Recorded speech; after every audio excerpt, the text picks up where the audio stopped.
자, 이번 시간에 인터페이스 쪽 소개해드리는 시간입니다. 어, 인터페이스는 자바의 꽃이에요.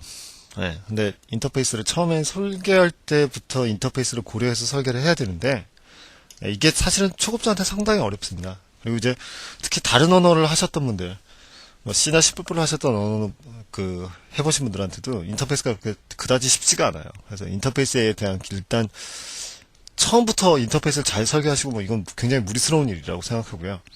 인터페이스가 뭔지는 정확하게 좀 잡고 가실 필요가 있다고 생각해요. 그래서 그것 쪽부터 먼저 소개를 해드리도록 할게요. 자, 이 문제 봅시다. 만약에 다양한 넓이의 다양한 도형의 넓이를 구한다고 하면 C 언어 방식에서 어떻게 했을까? C 언어 방식에서 가장 쉽게 생각할 수 있는 방법은 if else예요. 네. 삼각형일 때, 사각형일 때 if else, else if, else if, else if, else if 해서 만들 텐데 이 방식의 문제점은 뭐냐면 이 방식의 문제점은 새로운 도형이 추가될 때마다 확장성이 떨어진다는 겁니다. 즉, 한 번 만들어 놓고 나중에 다시 써먹지 못한다는 문제가 생겨요. 그래서 이 방법을 해결하려면 사실 이제 가장 쉬운 방법 중에 하나가 상속이죠. 근데 상속이 안 맞는 구조가 있을 수가 있단 말이죠. 네, 그때 인터페이스가 일단 첫 번째로 느껴지는 장점이 돼요. 네, 인터페이스 위주 설계에서 가장 중요한 점은 빅피처, 즉 큰 그림을 먼저 그린다는 방식인데요. 이게 기존의 데이터 위주의 분석 방법이라든가 로직 위주의 분석 방법이랑은 조금은 성격이 틀려요. 무슨 얘기냐? 당신이 만들려고 하는 걸 추상화를 시켜야 돼요. 당신이 만들려고 하는 게 뭐죠? 지금 도형의 넓이를 계산하는 거란 말이에요. 네. 그래서 넓이를 계산하는 로직을 먼저 잡는 게 아니라 넓이를 계산하겠다는 기능 자체를 설계를 하시는 거예요. 그래서 인터페이스는 기능 위주의 설계라고 보시면 되는데, 지금 이제 get area라는 게 보이시죠? 자, 이런 식으로 큰 그림을 잡아놓고 하위에서 이제 뭐 하겠다? 얘네들이 이거를 구현하도록 하겠다라고 해서, 다른 말로 말하자면 저 같은 경우 이제 스펙을 잡는다라고 표현을 하는데, 스펙을 잡아주는 게 인터페이스의 설계하는 방식이라고 생각을 해주셔야 됩니다. 자, 그러니까 기존이랑 틀려요.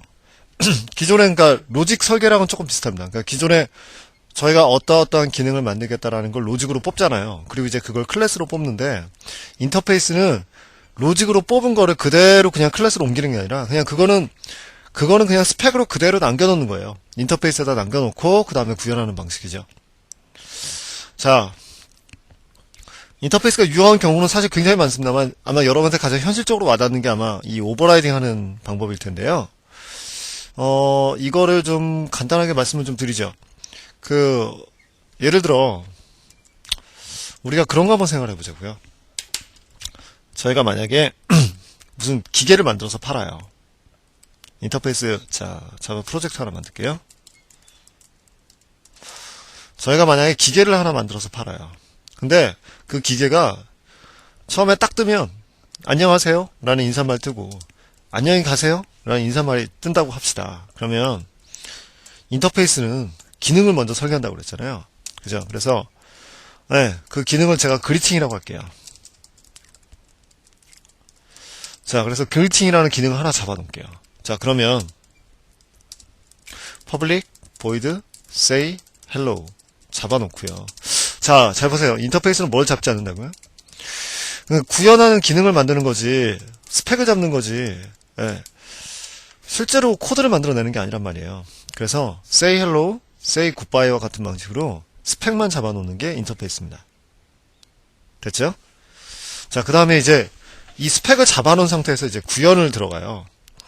근데 예를 들어 한국에다 팔 제품은 이제 뭐라고 할 거예요? 그러니까 어떻게 보면 자바의 상속은 뭐가 장점이죠? 기존에 있는 코드를 물려주니까 되게 편리하잖아요. 그러니까 많이 쓰게 되고요. 근데 여러분이 인터페이스를 처음 볼 때는 어떤 느낌이 더 강하냐면 이거 뭐야? 옛날에는 그냥 내가 한국어로 안녕하세요, 안녕히 가세요라는 메시지를 만들게끔 해주면 되는데 지금은 인터페이스 설계를 하나 더 해줘야 되죠. 그러니까 오히려 더 어떤 느낌이 더 강하세요? 야, 이거 뭐냐? 오히려 더 불편하다는 느낌이 더 강한데? 막 이렇게 생각되실 것 같아요. 근데 나중에 보시자고요. 나중에 보면 얘가 훨씬 더 유연합니다. 네. 자, 일단 한국어로 표현하죠. sysout. 한국어로 안녕하세요, 안녕히 가세요 라는 말 표현해 놓죠. 자, 사실 지금 이 설명은 뭐 제가 예제를 만드는 이 설명은 사실은 엄밀하게 말씀드리면 스프링 프레임워크 할 때 나오는 설명인데, 일단 뭐 보셔서 손해날 거 없잖아요. 네, 안녕히 가세요 이렇게 써놓죠. 자, 그 다음에 이제 뭐예요? 영어도 하나 만들죠. 영어도 하나 만들겠습니다. New class. 네, English. 자, 당연히 인터페이스는 그리팅이라는 게 들어갈게요.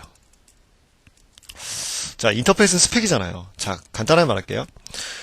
제가 만약에 객체를 만들어요. 코리안 객체를 만들고 잉글리시 객체를 만듭니다. 둘 다 무슨 스펙을 만족하느냐? 그리팅 할 수 있는 스펙을 만족하는 거예요. 이해하시겠어요? 자, 이건 뭐 영어니까 그냥 뭐 헬로, 네, 여기는 뭐 굿바이 써주면 되겠죠.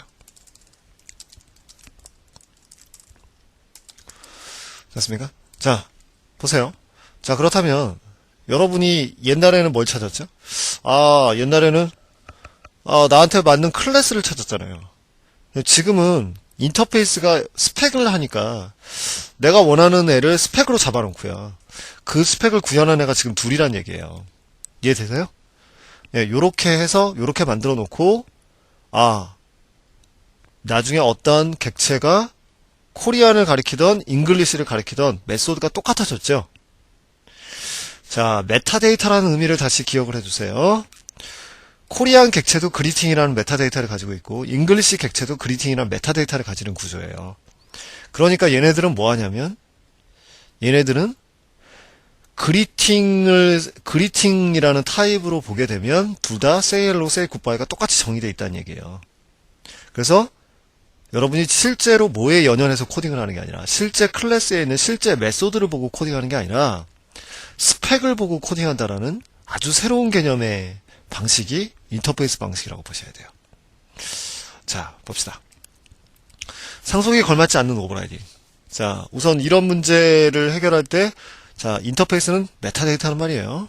자, 상속은 부모 클래스의 모든 데이터 로직을 물려주는 구조입니다. 그래서 어떤 경우는 문제가 생기냐면, 다 물려줄 게 아닐 경우는 어떻게 할 거야. 그죠? 이런 경우에도 인터페이스가 좋은 대안이 된다라고 얘기하거든요. 이 얘기는 아마 나중에 여러분 이제 상속 구조를 좀 쓰다 보면 불편한 점을 느끼시게 될 거예요.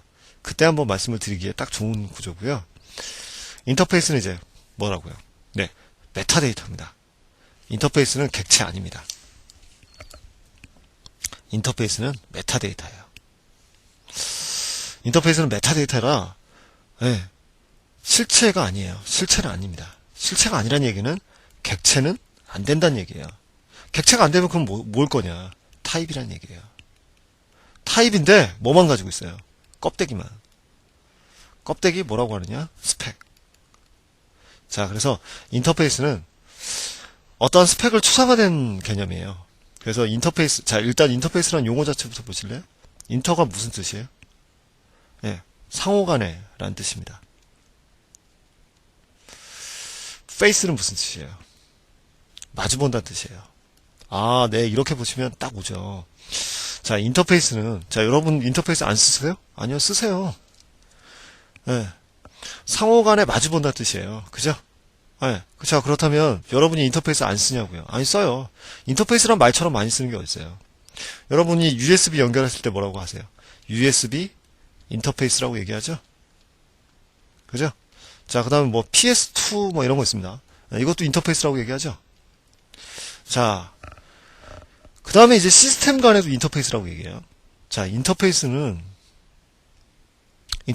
똑같습니다. 네. 자, USB 인터페이스는 뭐죠? USB 인터페이스는 이거잖아요. 컴퓨터가 있고요. 어떠한 디바이스가 있어요. 어떠한 기기가 있단 말이에요. 자, 이 두 개를 연결할 때 뭐로 연결한다는 거죠? USB라는 걸로 연결한다는 거죠. 그죠? 자, 그렇다면 인터페이스 딱 맞는 설계죠. 왜냐하면 얘네 둘이 마주 볼 때 USB라는 스펙에 맞춰서 통신한다는 얘기죠. 그때 USB도 1.0 있고 2.0 있고 이제 얼마 후에는 이제 지금 이제 많이 보급화되고 있습니다만 3.0 있잖아요. 이것처럼 뭐예요? 스펙을 딱 정해놓고 이제, 그러면 이거를 만드는 사람 입장에서 보세요. 자, 인터페이스가 불편하다고 생각하셨다면 이 점을 한번 생각해 보시면 돼요. 여러분이 컴퓨터 안에 들어가는데 가장 중요한 부품 중에 하나가 메인보드죠. 그죠? 인터페이스가 없다라고 생각해 보실래요? 인터페이스가 없다면 수많은 디바이스에 맞게끔 연결할 수 있는 고리를 만들어줘야 돼요. 그럼 메인보드가 어떻게 될 거냐? 엄청나게 많은 구멍을 가지게 될 거예요.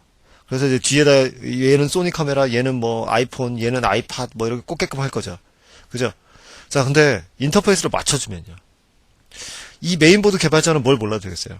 아니, 어떠한 디바이스가 오는지 나 몰라. 관심 없어. 난 뭐만 맞춰주면 돼요. USB가 이렇게 동작하도록 정의되어 있으니 나는 그 USB에 맞춰서만 구현해주면 됐잖아요. 즉 무슨 얘기냐? 메인보드 설계자는 USB라는 인터페이스를 가지고 통신할 수 있게끔만 만들어주면 된다는 얘기죠. 그죠? 그래서 인터페이스는 상호간에 통신한다는 의미로 보셔야 돼요. 자, 상호간에 통신을 하려면 외부에서 보여야 되겠죠? 그쵸? 그래서 외부에서 USB 인터페이스라는 것 자체가 외부에서 같이 바라보는, 그러니까 하나 이상 두 개의 객체가 서로 같이 이 화면을 봐야 되기 때문에, 사실 표기할 때 이런 식으로 표기하기도 한데, 자, 이걸 같이 바라봐야 되기 때문에, 예, 외부에서 얘도 보여야 되고 얘도 보여야 되거든요. 그래서 프라이빗으로는 설계가 불가능해요. 프라이빗으로는 설계가 불가능합니다. 자, 그 다음에 인터페이스 안에다가 우리가 뭐 선언할 수 있느냐? 인터페이스 안에다가 변수 선언할 수 있고요. 얘는 실체가 아니라고 그랬죠. 실체가 아니니까 얘는 뭐밖에 가질 수 없냐? 추상, 메소드밖에 가질 수 없어요. 네, 이렇게 보시면 돼요. 자,